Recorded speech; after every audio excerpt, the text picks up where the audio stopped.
의원님 질의해 주시기 바랍니다. 네, 후보자님, 후보자님께 제가 행위 유형의 허위사실 공표죄에 대해서 서면 질의를 드렸었는데 이것의 존폐나 제도 개선 과제에 대해서 여기에 대해서 입법 정책적으로 결정할 리다라는 답변을 주셨어요.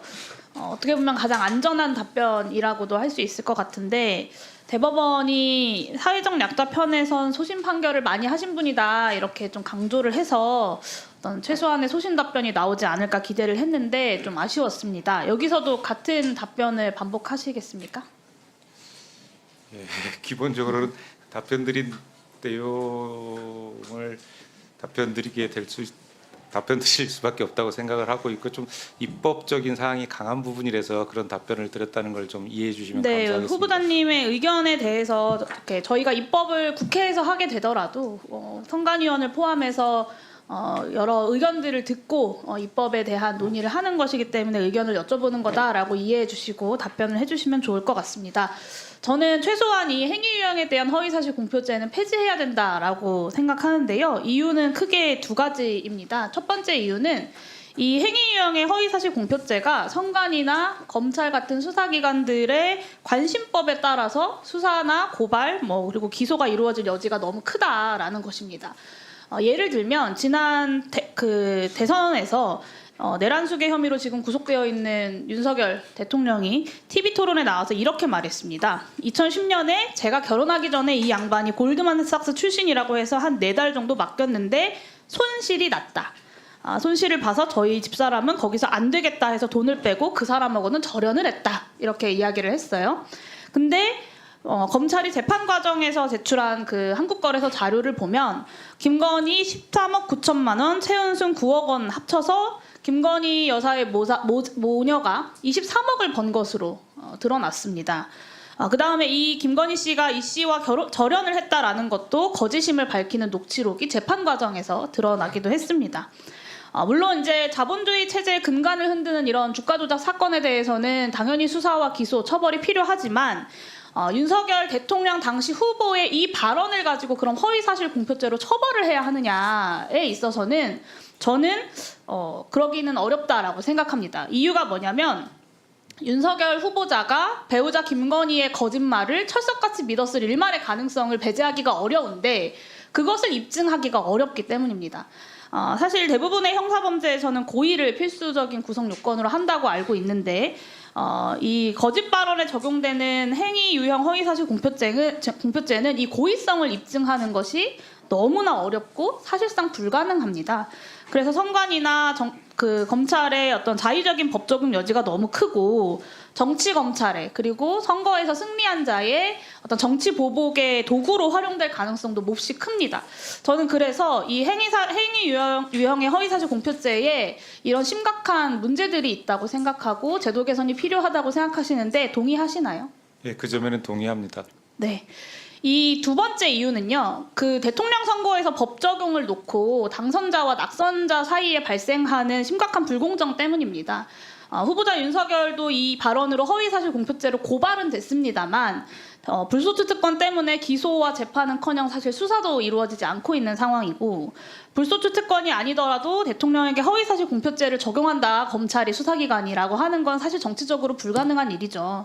그런 이 선거법 위반자를 처벌하는 중대한 이유라고 하는 건 크게 부정한 방법으로 당선된 사람의 당선을 무효로 하자는 것인데 막상 대통령 선거에서 당선된 사람은 법 적용이 불가능하고 낙선한 이재명 대표에게는 특정인을 몰랐다고 한 발언 그리고 전체 일행 중에 의도적으로 일부만 캡처해서 공개한 국민의힘의 사진에 대해서 조작됐다라고 한 발언에 대해서 문제를 삼고 고의성을 객관적으로 입증하기 어렵고 불가능한 이 발언들을 문제 삼아서 수사하고 기소하고 유죄까지 선고하는 이게 과연 우리가 선거법을 통해서 달성하려고 하는 그 정의를 실현할 수 있을까? 저는 그렇지 않다고 봅니다.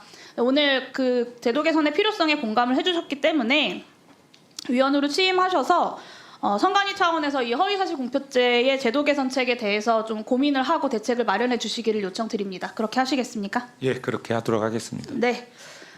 그리고 이 여론조사 관련돼서 한 가지 좀 여쭤보려고 하는데요. 선관위의 선거 여론조사 기준은 주관적 판단이나 편견이 개입된 어휘나 표현, 특정 정당 또는 후보자에 관한 허위 사실, 긍정적, 부정적 이미지를 유발하는 내용을 금지하고 있습니다. 화면 한번 봐주시면요. 윤석열 대통령 체포영장에 대한 불법 논란에도 불구하고 공수처가 현직 대통령을 강제 연행하는 것에 대해 어떻게 생각하는가? 이재명 조국 범죄 세력 심판 주장에 공감하는가? 그리고 이재명 대표의 검찰 기소 사실을 반복하는 문항들까지 이런 문항들이 여론조사의 신뢰성과 객관성을 담보할 수 있다라고 보십니까, 후보자께서는? 지금 뭐 이걸 놓고 제가 지금 구체적으로 어떤 말씀을 드리기는 쉽지는 않은 것 같습니다. 근데 어쨌든 여론조사 결과가 선거에 미치는 영향이 상당하다고 생각을 하기 때문에 그 공정한 여론조사가 굉장히 중요하다는 점에는 저도 동의하고 있습니다. 네, 여기 보시면 후보자께서 또 이렇게 애매하게 답변을 주셨는데 불법 논란이라고 하는 한쪽의 논란만 반영해서 질문을 하고 있어요. 그리고 이재명, 조국 두 정당의 대표가 범죄 세력이다라고 하는 주관적인 판단이 개입이 됐고 불필요하게 검찰 기소 사실을 강조를 해서 부정적 이미지를 유발하고 있습니다. 저는 전형적인 불공정 여론조사의 사례라고 봅니다. 근데 중앙선관위에서 이런 문항으로 여론조사를 한 여론조사 업체 코프라에 대한 이의 신청을 기각했습니다.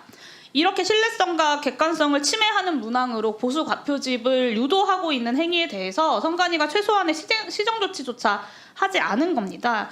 이런 상황이기 때문에 여론조사가 극우 세력들의 여론조작 도구로 전락했다라는 평가까지 나오는 겁니다.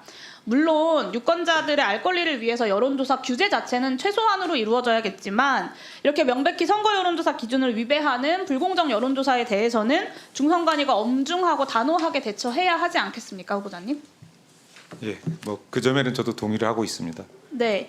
이 최근 불공정 여론조사로 논란이 된 기관들은 등록 요건에 미달하는 부실 기관이다라는 공통점들이 있습니다. 이 윤석열 지지율 51%로 논란이 됐던 여론조사 공정 같은 경우는 여심위에서 편법 운영을 지적을 받았던 기관이고 코프라 상승 인력 기준 등을 위반한 부실 기관이다라고 하는 시민단체의 고발이 있었습니다.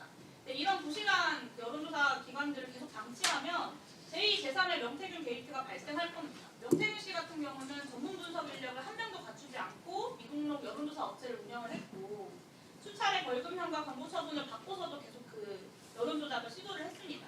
그러니까 선관위가 등록 요건을 제대로 점검하지 않고 등록 취소와 관련된 규제들을 강화하지 않았기 때문에 여론조작 범죄들이 좀 반복돼 왔다라고 평가할 수밖에 없을 것 같습니다. 그래서 말씀드리고 싶은 건 이 여론조사 기관에 대한 등록 요건을 법률로 좀 정리해 주시죠. 법률로 명문화하고 기관들에 대한 상시적 점검을 진행할 필요가 있다라고 보고요. 이 등록 취소된 기관에 대한 영업 정지나 혹은 재취업 금지 같은 규제 강화도 같이 진행이 되어야 되겠다라고 생각하는데요. 여기에 대해서 후보자 입장. 위원님께서 지적하신 내용은 유념하고 그 부분에 대해서도 세심히 살펴보도록 하겠습니다. 네.